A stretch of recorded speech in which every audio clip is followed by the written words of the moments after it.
This episode of Marijuana Today Daily is brought to you by our friends over at ease.com, California's top one-stop website for legal marijuana delivery, as well as an option for the same for folks living in the Portland, Oregon area. Good morning, Marijuana Nation. It's Monday, September 16th, 2019, and you're tuned in to episode 798 of Marijuana Today Daily. I'm your host, Shay Gunther, and I'll be walking you through today's marijuana news and headlines. As always, we have a full and busy day of cannabis news in our hands, so let's jump right into it. We start the news week off returning to a storyline that has dominated our headlines over the past few weeks, as a large number of hospital visits and 6 deaths are being blamed on the use of vaporizers, thought to have originated from illicit marijuana market dealers, though no firm conclusions have yet to be made. On Sunday, New York Governor Andrew Cuomo followed in the footsteps of fellow Governor Gretchen Whitmer of Michigan in calling for the ban on the sale of flavored e-cigarettes. New York's health commissioner will have to call for a formal ban later this week during a meeting of a state health council, a move that is sure to be challenged by retailers and manufacturers of flavored e-cigarettes.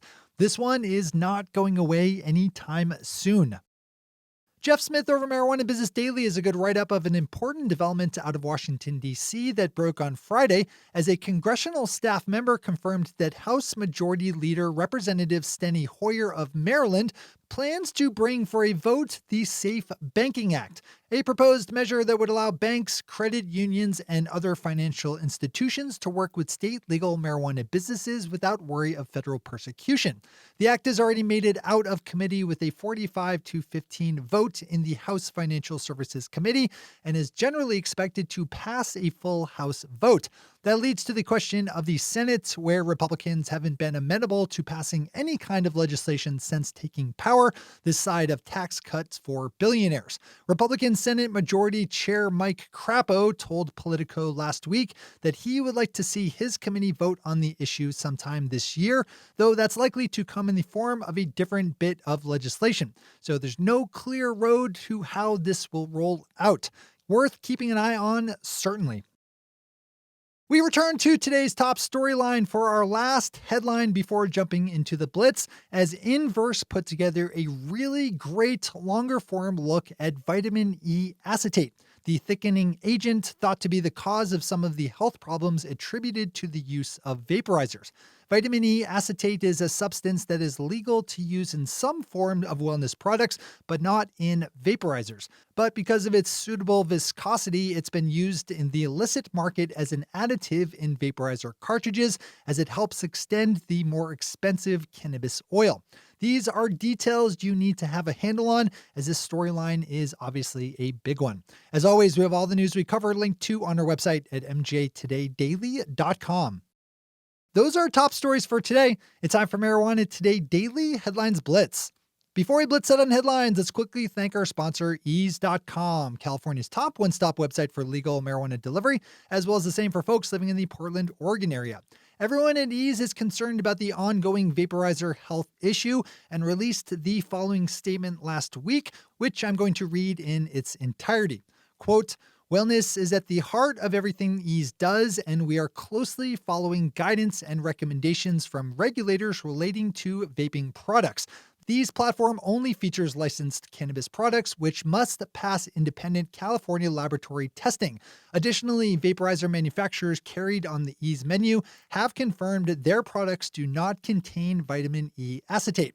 Consumers should only buy legal licensed products." Unquote.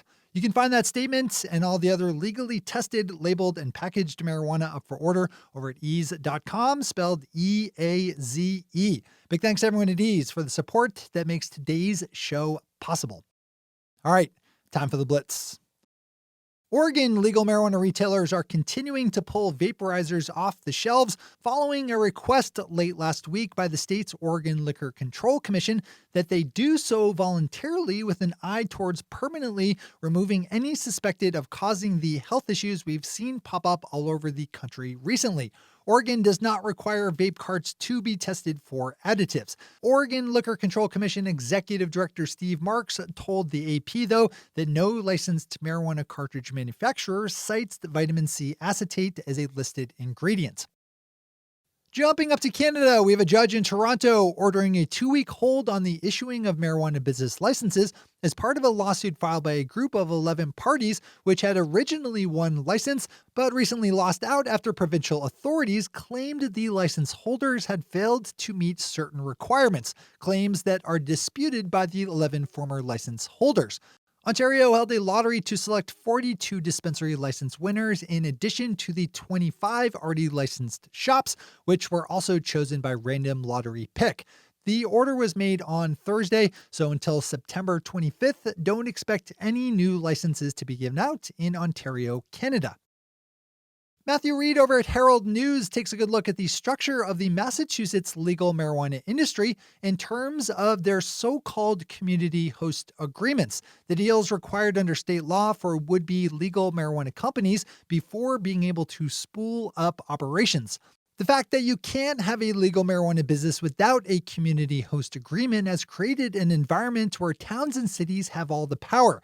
And as we've seen, that's resulted in a situation where, at best, companies are being asked to pay more shared revenue for longer than allowed under statute. And at worst, mayors and other city officials are free to outright shake down cannabis companies for bribes in return for support. I like Matthew's story for the plethora of details it provides, particularly when it comes to money. Not a bad one to also read, if only to avoid the replication of Massachusetts' shakedown system in your own state. In California, a proposed piece of legislation doesn't directly involve marijuana, but there are some people in the state who fear it could. The Fresh Toast picked up on this one, which involves a proposed bill that would allow college athletes to profit from their sporting profiles by selling their endorsements to sponsoring companies.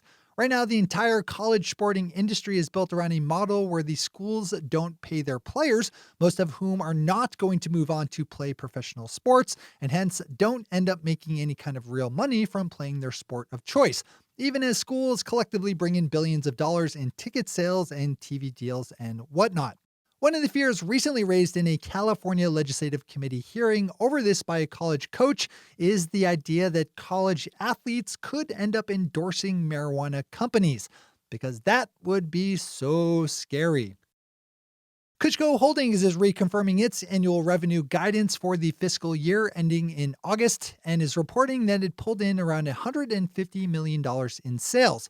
The company has officially rebranded itself as Kushko Holdings, Inc., and included a bunch of other bullet points here, including some new hires, the formation of an advisory board, and a new sourcing office just opened up in China. New Cannabis Ventures has more details here if you need them. Marijuana Business Daily's chart of the week shows how the last year has gone for medical marijuana sales in Canada, starting from back in October of last year as adult use first became legal nationwide. Sadly, it is a story of plateau and decline, as the amount of medical marijuana oil sold has pretty much stayed the same since, as the amount of cannabis flower sold has slowly eroded, falling from 1,941 kilograms back in October of last year to just 1,535 kilograms in June. Matt Lamers has more details and background context, which I'd suggest you jump into. And finally for today, we have another headline of a proposed bill, this time out in California, where on Thursday, lawmakers in the state assembly approved a bill to ban businesses from operating party buses and limousines where people can consume cannabis. The bill's backers say there's no way to prevent drivers from consuming secondhand smoke in such vehicles, despite the fact that there are many such buses and cars already in service in California, as well as in Colorado, where one tour bus company touts the fact that their drivers easily pass drug tests. So separated are their driving spaces from where the customers are consuming. The California bill now heads to the desk of Governor Gavin Newsom, who has not said one way or the other how he will treat it. Those are the headlines and news for the day. I'll be back with you again tomorrow morning with another information-packed episode of Marijuana Today Daily. But in the meantime, if you have any stories to share or feedback to give, zip us an email to headlines@mjtodaydaily.com.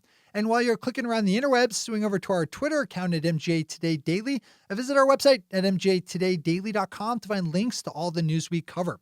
Thanks to our sponsor, Ease, and to our awesome Patreon listeners for the support that makes this show possible. To join the illustrious ranks of the Patreon listeners yourself, swing over to our website at mgatodaydaily.com and click on that big blue button at the top of the page that says Become a Patron. I'm your host, Shay Gunther. Thanks for tuning in and starting your day with marijuana today.